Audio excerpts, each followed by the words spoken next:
వృత్తిపరంగా నేను ఒక వైద్యుడిగా ఉన్నాను. మీకు ఒక విషయాన్ని నేను జ్ఞాపకం చేస్తున్నాను. అసలు నేను వైద్యుడిగా చదివింది ఎందుకు అంటే మిషనరీ పరిచర్య కొరకే. నేను వైద్యుడిగా ఎందుకు ఉన్నానంటే కేవలం దేవుని పరిచర్య, ఒక వైద్యుడైతే అనేక మంది సువార్త ఒకేసారి చెప్పడానికి అవకాశం ఉందని. మా తల్లి ఈ లోకంలో ఉన్నప్పుడు, మాతో ఉన్నప్పుడు మాకు ఒక మాట చెప్పేవాళ్ళు. నేను వాస్తవంగా ఇంజనీరింగ్ చదవాలి అనుకున్నాను.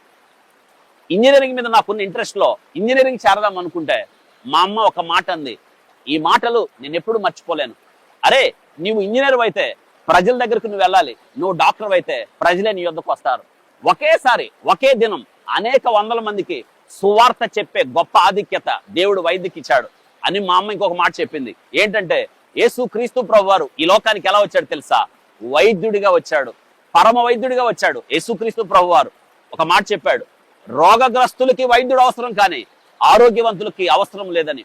అయితే నేను ఎంబీబీఎస్ అయిన తర్వాత, ఎండి అయిన తర్వాత చీరాల్లో క్రైస్తవ వైద్యశాల, యేసు రక్షించును యేసు స్వస్థపరచును, యేసు రక్షించును యేసు స్వస్థ, ఇవి ఎందుకు నేను హాస్పిటల్ పైన అది రాయడానికి ఇష్టపడ్డానంటే, నాకు వయసు వచ్చిన తర్వాత మా నాన్న గుండెల మీద ఆ బ్యాడ్జీ ఉండేది.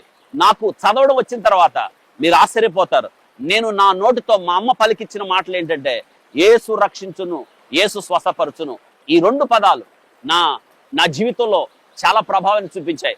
ఈరోజు హాస్పిటల్ కట్టడానికి కూడా అనేక మంది పేదవారిని, దిక్కులేని వారిని, దీనులను హాస్పిటల్లో చూడడానికి క్రీస్తు ప్రేమను వారి మధ్య ఉంచడానికి కారణం ఏంటంటే క్రీస్తు ప్రేమ ఏదో ఒక రీతిగా ప్రకటించబడాలని మా అమ్మ అదే చెప్పింది. కాబట్టి ఆమె చెప్పిన ఆమె ఏ కోరికైతే కోరిందో ఆమె ప్రభు దగ్గర ఉంది. కానీ తన సేవకుల నోట ఉంచిన మాట ఏ రీతిగా కార్యరూపం దాల్చి సఫలమవుతుందో ఈరోజు క్రిస్టియన్ హాస్పిటల్ చూస్తే మీకు అర్థమవుతుంది. నా జీవిత కాలం అంతా కూడా మిషనరీగా ఉండడానికి ఇప్పుడు కాదు, నేను పుట్టక ముందే, నేను పుట్టిన తర్వాత దేవునికి నన్ను ప్రతిష్ఠించారు.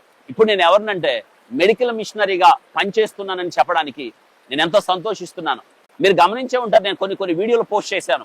ఛత్తీస్గఢ్, ఒరిస్సా, జార్ఖండ్, మణిపూర్, నేపాల్, ఈ ప్రాంతాలన్నింటిలో కూడా మిషనరీగా పనిచేయడానికి దేవుడు నాకు ఏ వృత్తినైతే ఇచ్చాడో, ఏ వైద్య పరిచర్యనైతే ఇచ్చాడో వారి మధ్య నా వృత్తిని వాడుతూ, నా వృత్తి ద్వారా క్రీస్తు సువార్తను ప్రకటిస్తూ, క్రీస్తు ప్రేమను చూపిస్తూ అనేకులను క్రీస్తు యొద్దకు ఆకర్షించడానికి నా వృత్తి నాకెంతో ఉపకరించింది అని నేను జ్ఞాపకం చేస్తున్నాను.